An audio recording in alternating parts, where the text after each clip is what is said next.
That's a quote from Dr. Alex Marson, a scientist and doctor at UCSF. And that single idea, programming our very own cells to hunt down and kill a disease, that's what this is all about. It's a story that, until just a few years ago, felt like something straight out of science fiction. So the big question is how? I mean, how are scientists actually doing it? How are they taking the cells that make up our bodies and turning them into a living, breathing medicine? Well, to find the answer, first, you have to understand the enemy.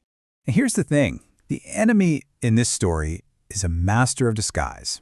Because cancer isn't some foreign invader. It's not a virus or a germ from the outside. No, it's a disease that is born from within us.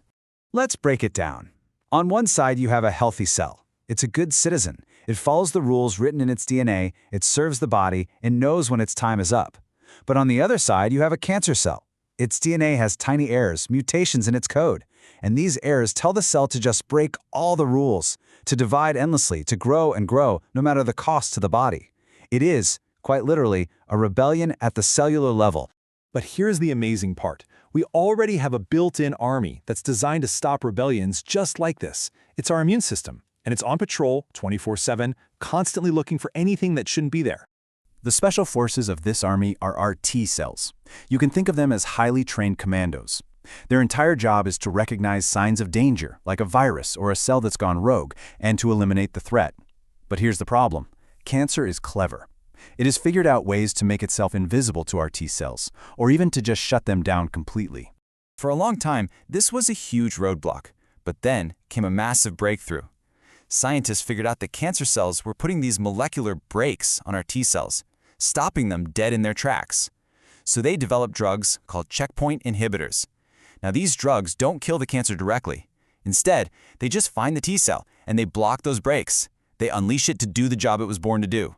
And for cancers like melanoma, this has been nothing short of a miracle.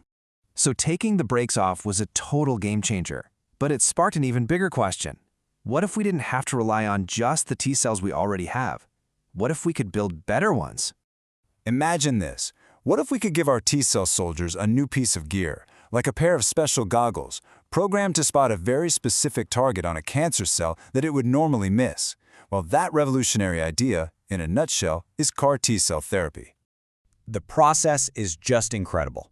First, doctors take a small sample of a patient's blood and collect their T cells. Then, in a lab, they use a harmless virus to program those cells with a new gene. That gene is the blueprint for those special goggles, what's called a chimeric antigen receptor, or CAR. Third, they grow these newly programmed super soldiers until there are millions, even billions of them. And finally, they infuse this living medicine back into the patient, ready to go on its mission. The very first time this was tried in a child, it was for a little girl named Emily Whitehead. She was only 8 years old. Her leukemia had come back again and again, and every other treatment had failed. This was her last chance. They infused her with her own reprogrammed cells, and her cancer just disappeared. Today, more than a decade later, Emily is not only cancer-free, she's a pre-med student at the very same university that saved her life. Her story woke up the world. It proved that we could engineer cells to cure cancer. This wasn't a theory anymore, it was real. Now, that original CAR-T technology was absolutely revolutionary. But the tool they used to program the cells, that modified virus, was, a little clunky, a bit imprecise. But right as CAR-T was proving itself to the world, another, completely separate revolution was happening in biology. The year was 2012. Think about this. In the very same year that Emily Whitehead was successfully treated, scientists published a landmark paper on a new technology called CRISPR. It was the perfect storm, a proven therapy and a brand new tool that could make it exponentially better. So what is CRISPR? You're not going to believe it, but it actually comes from bacteria. It's a defense system they evolved millions of years ago to fight off viruses. And what scientists realized is that they could harness this system, which acts like a pair of molecular scissors, to go into the DNA and cut it at any specific location they choose.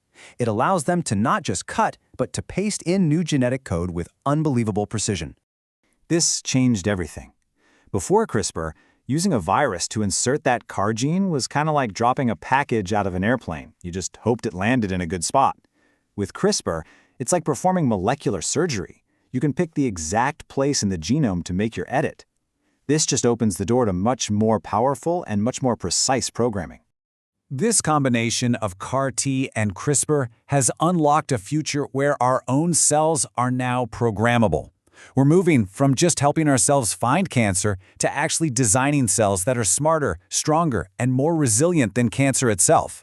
So what does that future look like? Well, for starters, scientists are now using CRISPR to go after solid tumors, things like prostate cancer, which have always been much harder to treat. They're also adding new genetic instructions to make T cells even more resilient to all of cancer's defenses. And this isn't just about cancer anymore. This technology is now being tested for autoimmune diseases like lupus. The ultimate goal across the board is a brand new class of living medicines that are both powerful and precise, but without the brutal side effects of chemotherapy. And it leaves us with this one really profound thought. For centuries, we've looked for cures in chemicals and compounds from the outside world. But what if the most powerful pharmacy on Earth has been inside of us all along, just waiting for the right instructions?